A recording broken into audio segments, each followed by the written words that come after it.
द्रोह. प्रभूने मुलाच्या नोकरीसाठी केलेल्या अर्जाला 2 वर्षांनी उत्तर आले. त्यावेळी तो मरायला टेकला होता आणि त्याचा मुलगा जय मॅट्रिकच्या वर्षात शिकत होता. त्याने आलेली भंग्याची नोकरी नाकारली तशी त्याच्या विरुद्ध घरातनी बाहेर संतापाची लाट उसळली. अख्खी जमात त्याच्यावर उलटून उठली तरी तो आपल्या मनाशी दृढ होता. शिक्षण अधुरे सोडून भंगी व्हायला सांगणाऱ्या आईबापाविरुद्ध तो उठला होता. बापाच्या शब्दाची वाट पाहत प्रहार करायच्या पावित्र्यात उभा होता. शाळेत आणि वस्तीत भल्याभल्यांची दाणादाण उडवणाऱ्या आपल्या अमोघ शब्दांसामर्थ्याने मारावयास टेकलेल्या बापाच्या तुच्छ इच्छेचा धुव्वा उडून पाहत होता. प्रभू खाटेवर निपची पडून पायथ्याशी उभ्या असलेल्या क्रुद्ध मुलाच्या मनाचा अंदाज घेत होता. त्याच्या डोक्यातील पांढरपेशपणाचे वेळ घालवण्यासाठी शब्द जुळवीत मुलाकडे बघत होता. त्याची 16-17 वर्षाची सून शांती सासऱ्याचे पाय चेपीत बसली होती. डोईवरला पदर तिने छातीपर्यंत ओढला होता आणि ती नेहमीप्रमाणे मनातल्या मनात नवऱ्यावर प्रखर प्रहार करीत होती. त्याने शिक्षण सोडून तिचा आणि नोकरीचा स्वीकार करावा, संसार सांभाळावा असे तळमळून सांगत होती आणि तिची मनोव्यथा तिने सासऱ्याच्या पायावर हात ठेवताच म्हाताऱ्याला जाणवलं. तिच्या स्पर्शातून साहस घेऊन त्याने बोलायला सुरुवात केली. जय आणि बापाला एक शब्दही बोलू न देता अंतरीच्या विद्रोहाने गुंग झालेला जय ओरडला. पिताजी, वाटेल ते झालं तरी मी शिक्षण सोडणार नाही. माझ्यावर बळी लादलेली भंग्याची नोकरी मी करणार नाही. उलट शिक्षण पुरं झाल्यावर सॉक्रेटिस सारखा शहाणा झाल्यावर मी या अमानुष प्रथेला, अस्पृश्यतेचा कर्दनकाळ होऊन नाश करणार आहे. त्याचं हे उत्तर एखाद्या तीक्ष्ण तलवारीप्रमाणे त्या दोघांच्याही भावनांना भोसळून गेलं. मृत्यूपंथाला लागलेल्या बापावर गुरासारखा ओरडणारा, घरातील दुःख दैन्यानं ओळखणारा आणि तारुण्यप्राप्ती झाल्यापासून बायकोकडे डोळा उघडूनही न बघणारा जय तिला बावळट, बेदर्द आणि अत्यंत स्वार्थी वाटू लागला. ती घुंगटामधून त्याच्याकडे पाहू लागली आणि त्याचे नेत्रदीपक शरीर सौंदर्य पाहून तिची नजर त्याच्यावर खिळून गेली. सासराजवळ असताना मनात येऊ नयेत ते विचार मनात येताच ती शरमेने चूर होऊन सासऱ्याचे पाय चेपू लागली. सुनेची ही नम्र सेवा पाहून म्हाताऱ्याच्या काळजात खळबळ झाली. आपल्या मरणानंतर या पोरक्या पोरीचे हाल हाल होऊ नयेत, नवरा ढुंकूनही बघत नाही म्हणून कोणाच्या सांगीने ती पापाच्या वाटेने जाऊ नये म्हणून मुलाला बायकोचा आणि नोकरीचा स्वीकार करायला लावलेच पाहिजे असा विचार करून म्हातारा कडवटपणे म्हणाला. जय, तुला आपल्या घरातील दैनदारिद्र्य, तुझ्या आईचे हाल दिसत नाहीत? तुझ्या बायकोचे निश्वास तुला ऐकू येत नाहीत? केवळ याकरता मी भंगी होऊ, शाळा शिक्षण सोडून गावची घाण काढू, डोक्यावर मैला घेऊ? मला भंगीचं करायचं होतं तर शिकवलं कशाला? माझ्या मनात स्वाभिमानाचे, ज्ञानाचे, माणुसकीचे दीप पेटवलं कशाला? त्याच्या आर्तनादाने म्हाताऱ्याचे भडकलेले मन सहानुभूतीने ओले होऊ लागले. मुलाचे दुःख त्याला जाणवू लागले आणि शांतीचे माथे त्याच्या तिरस्काराने फुटू लागले. नवरा निकामी आहे असे तिला वाटू लागले. ती आपल्या नशिबाला दोष देत रडू लागली आणि विद्रोहाने प्रक्षुब्ध झालेल्या जयचंदने आरोळी ठोकली. मी ती नोकरी करणार नाही, कदापि भंगी होणार नाही.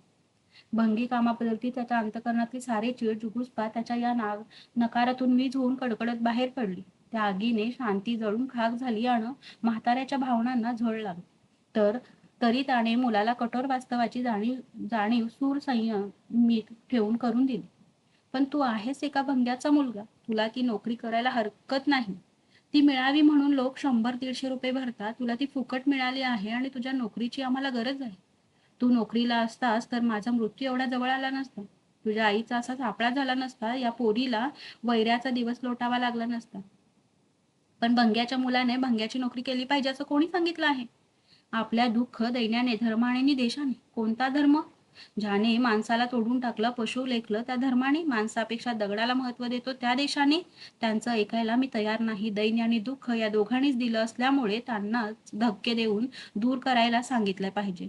पण ते दूर करणार नाहीत. मी करतो. मला परीक्षा पास होऊ द्या. तोपर्यंत अन्न अन्न करीत ही माणसं वाट कुठेल तिकडे जातील, पोटासाठी पाप करतील. ज्यांना एवढाही धीर दिघत नाही त्यांना करू द्या पोटासाठी पाप. हे ऐकताच शांतीच्या डोक्यातील झरणाऱ्या अश्रूंची राख झाली. ती सासऱ्यांच्या पायावर हात ठेवून स्थिर बसून राहिली. मुलाचे भंगीकामाच्या तिरस्काराने तीव्र झालेले मन असे तापू दिले. त्या अपेक्षाभंगाने तो वेडा होईल, अत्यंत निराश होऊन जीव देईल. हे उद्याचे भयंकर भविष्य दिसताच बाप न भडकता समजुतीच्या सुरात म्हणाला. दुसरी मिळेपर्यंत तरी ही धर. रात्रीची शाळा कर. पास झाल्यावर दुसरी मिळाल्यावर ही सोडून दे. करणार नाही. वाटल्या शाळा सोडतो, चोऱ्या दरोडे घालतो, पण ही नोकरी? ते तुला भंगीकाम देणार नाहीत. मुकादमाने साहेबाला विनवलं आहे. तुझ्या आईने सर्वांचे पाय धरले आहेत. जाऊन तरी बघ.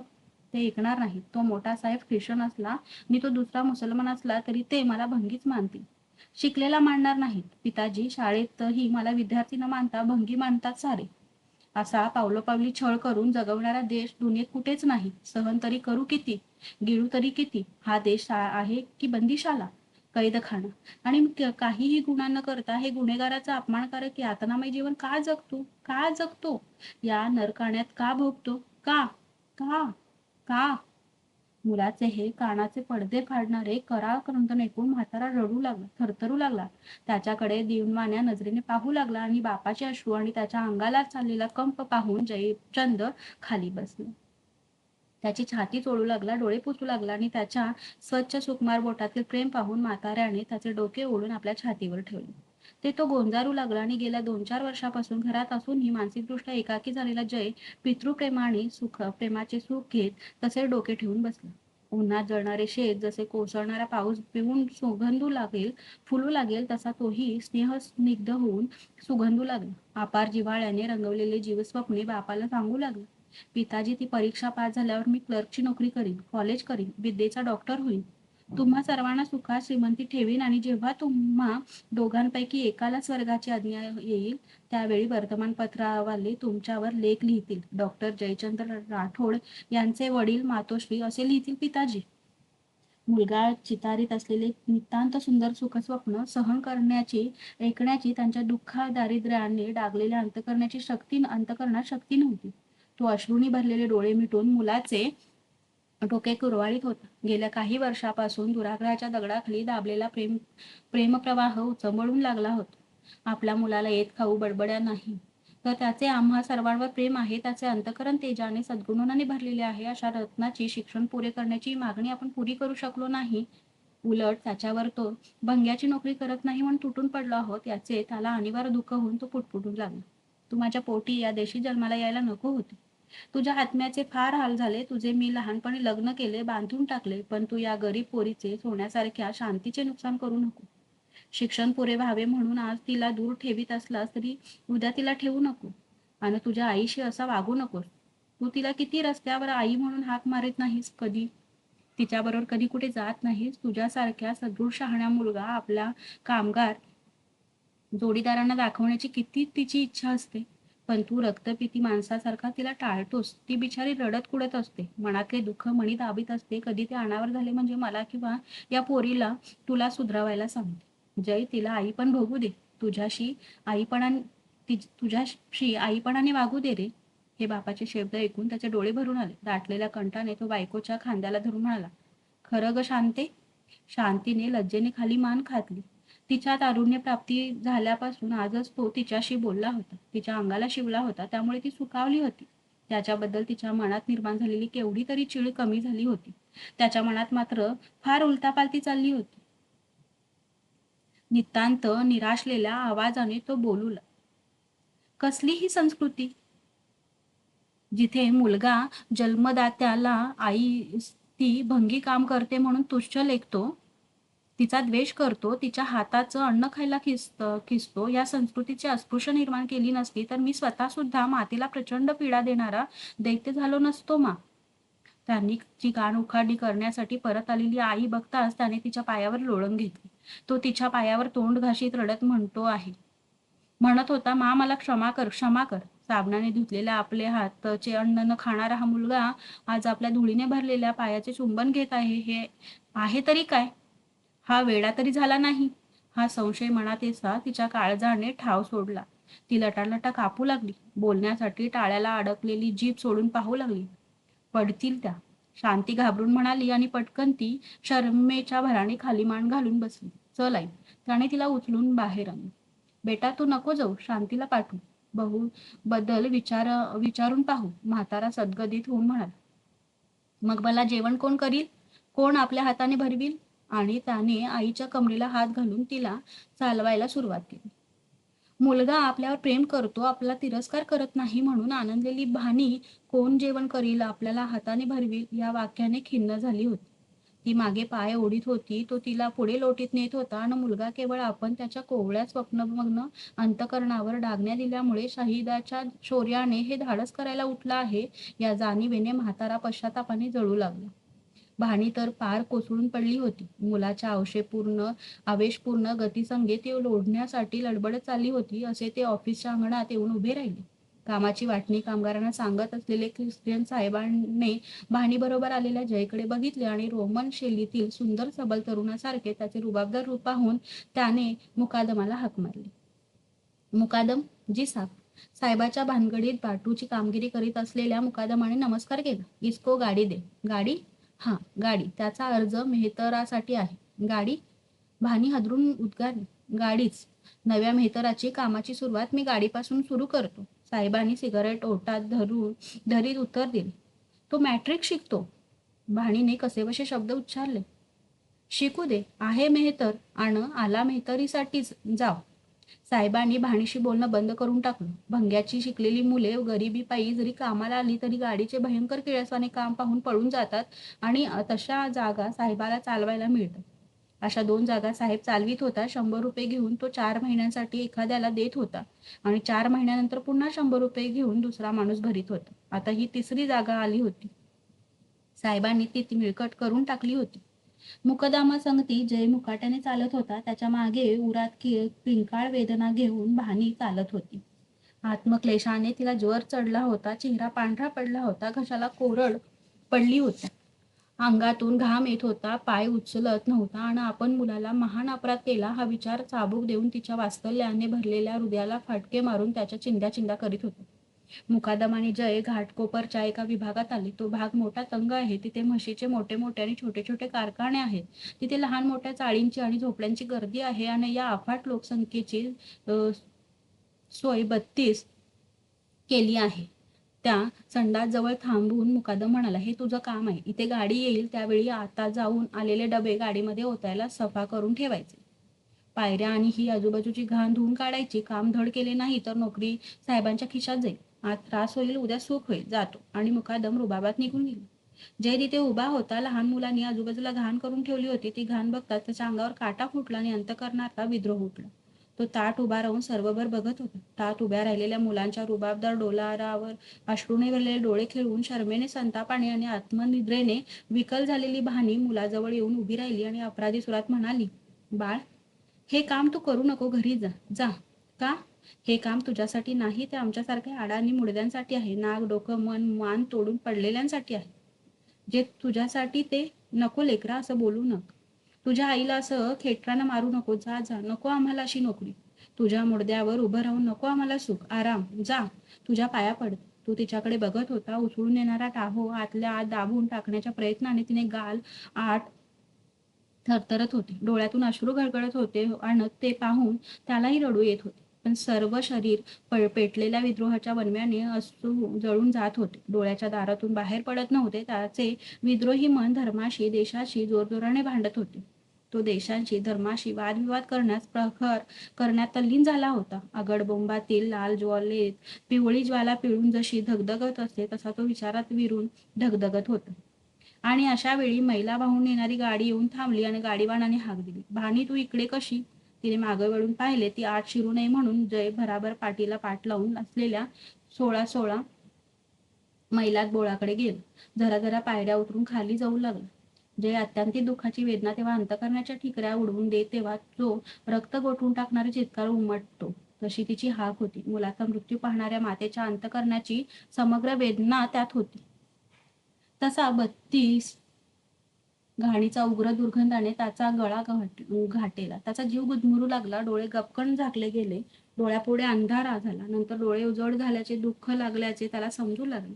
तत्प वाळूवर फेकलेल्या मासोळीसारखा मेंदू डोक्यात तडफडतो आहे. रक्तवाहिन्यांचे जाळे तोडून कवटी छिन्न करून बाहेर पडते आहे. कपाळाला, डोक्याच्या मागील भागाला धडका देत आहे. पोटाला कोणीतरी रवी घालून जोरजोराने घुसळण करीत आहे आणि पोटातील इंद्रिय तोंडावाटे बाहेर येऊन लागली आहे तसे त्याला वाटू लागले. तसे त्याने ओठ दाबून घेतले. थरथरत्या पायात बळ ओतले आणि तो ताठ उभा राहिला. डोळे फाडफाडून पाहू लागला. प्रत्येक घाणीशी असलेल्या डब्याकडे त्याचे डोळे वळत होते. प्रत्येक वेळी त्याच्या सर्वांगावर शहारे उठत होते. हिव भरल्यावर वाटत होते, रक्त पेटत होते. मैलाने भरलेले 36 डबे, कुठे आजूबाजूला सडलेल्या घाणीत किड्यांच्या बुजबुजाटात एक दोन ठिकाणी रक्ताने भरलेले कपडे आणि कापसाचे बोळे, बँडेड पट्ट्या बघून त्याचा जीव जुगुप्साने फुटू लागला. अंगाचा थरकाप होऊ लागला आणि चेहरा घामाने डबडबून गेला. आता आपण कोसळणार असे त्याला वाटू लागले. काहीतरी भयंकर विध्वंसक करावे असेही त्याच्या मनात येऊ लागले. चक्रव्यूहात सापडलेल्या अभिमन्यूसारखे सहस्र शत्रूंशी त्याचे मन लढू लागले, शरप्रहार करू लागले. असा कोण माणसाचा, मानवतेचा महाभयंकर शत्रू आहे की केवळ या भारतात जन्म घेतल्याच्या गुन्ह्यापायी संबंध मानवकुळी नरकात डुबवतो?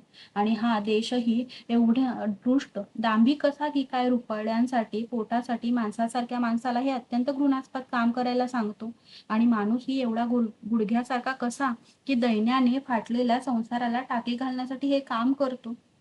मनुष्य ज्याने अवघ्या विश्वाचे नामकरण केले, देवधर्म धुंडाळून काढले, शून्यातून सुंदर सृष्टीला उभारले, मनुष्य पंचमहाभूतांपेक्षाही प्रचंड प्रभावी तो हे काम करतो का? का? कोणत्या दैत्याला घाबरून? कोणती महाभयंकर दारू पिऊन? जखमेतून जसं रक्त झरावे तसे त्याच्या आत्म्यातून चिंतन झरत असताना मैल्याची वाट पाहून थकलेला, घाईत असलेला गाडीवान ओरडला, अरे तू आता झोपलायस काय बेट्या? मला अख्ख्या गावाची घाण गोळा करायची आहे, आण लवकर आण. वरून ओरडणाऱ्या माणसाकडे त्याने मागे वळून पाहिले. त्याचे पानाने रंगलेले ओठ, त्यावरील हसू पाहून जयाच्या घऱ्या डोळ्यात हिंस्र चमक चमकली. तसाच तो वरचा माणूस मागे सरकला. दिवाना मुलगा आत विचारत उभा असल्याचे ऐकून शरमेने दुःखाने दगडाच्या पुतळी सारखी जड झालेली भानी मन वजनाने पाय हळूहळू उचलीत मुलाजवळ येऊन अंगात होती नव्हती तेवढी शक्ती टाळूला चिकटलेली जिभेने आणून ओरडली, जय. आणि ती धाडकन खाली कोसळली. प्रेतासारखी पांढरी पडली आणि ती खाली येऊ नये म्हणून त्याने झडप घालून मैल्याने भरलेल्या डब्याला ओढले. तशी त्याची बोटे पचकन भरली, त्यामुळे त्याच्या अंगावर काटे फुटले. मन घृणेने शिरले आणि त्याने आवेगाने डबा खांद्यावर घेतला आणि त्याच्या या आंधळ्या आवेगाने डबा डचमळला. अंगावर घाण बदबद करून सांडू लागली आणि चापाने पायाने वेढा घालून छातीवर फणा मारावी त्यावेळी माणूस जशी जीवाच्या आकांताने आरोळी ठोकतो तशी त्याने आरोळी ठोकली. आई त्याची आरोळी ऐकून भानीला बसवीत असलेल्या गाडीवान खाली वाकून पाहू लागला आणि नरकाने उभा भरलेला जय पाहून किळसाने शहारत म्हणाला, बेवकूफ. आणि हे ऐकल्याबरोबर विद्रोहाने अधिक विध्वंसक झालेला जय वेगाने धावत वर येऊ लागला. रागाने घृणेने बेभान झाल्यामुळे अंगात सांडत असलेली घाणीची त्याला शुद्ध नव्हती. वर येताच तो डबा फेकून त्याच्यावर झडप घालणार.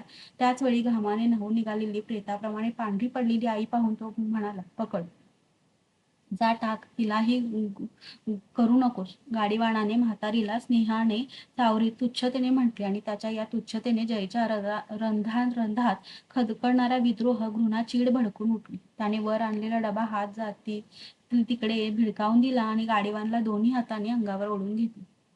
जनावरा, मला शिकवतोस? माझ्या जखमेवर मीठ चोळतोस? मला हसतोस? असे म्हणत तो पावसाच्या धारेच्या गर्दीने हात पडेल तिथे त्याला हाणीत तो होता. उधाणलेला समुद्र जसा मंचव्याला झिंजाटून उद्ध्वस्त करतो तसा तो त्याला करीत होता आणि गाडीवान जीव वाचवण्यासाठी आकांत करीत होता, बचाव. म्हशीची चाकरी करणारे भैये हातात दंडे घेऊन बाहेर पडले. आजूबाजूच्या ताईतली लोक जमले, पण दोन माणसांनी मेहतरांची जीवघेणी झुंज ते रोखीत नव्हती. विटाळ होऊ नये म्हणून म्हशीचे चाकर हातातील दंडे हातात घेऊन तसेच उभे होते आणि अवघ्या गावाची घाण अंगाला लागू नये म्हणून बाकीचे लोक मध्ये जात नव्हते, नुसते पाहत होते. आणि तिकडे ते दोघेही एकमेकांना जीव घेण्याच्या ईर्षेने झगडत होते. आणि भानी मांजरीसारखी ओरडत त्या झुंजीभोवती फिरत होती, रडत होती, लोकांना सोडवायला विनवणी होती. जेव्हा गाडीवान प्रेताप्रमाणे निर्जीव होऊन खाली कोसळला त्यावेळी जयच्या अंगातील आवेश ओसरला. आईच्या गळ्यात गळा घालून तो ओरडत होता, मा, ही माझी बोटं तोडून टाक, माझा हात कापून टाक, अंग कुटून टाक, मला कापून टाक. अंगावर रॉकेल ओतून घेतलेला माणूस जळून होरपळून लागला, म्हणजे जसे हृदयभेदक अर्थकंठन करतो तसा त्याचा आवाज होता. आणि मुलगा वेडा झाला की काय या धसक्याने तिची दातखिळी बसली होती. माणसे उभीच होती, परंतु ज्यांच्या अंतकरणात भडकत असलेले विद्रोहाची प्रचिती कोणालाच येऊ शकत नव्हती, कारण त्यांची मने मागेच मनूने मारून टाकली होती.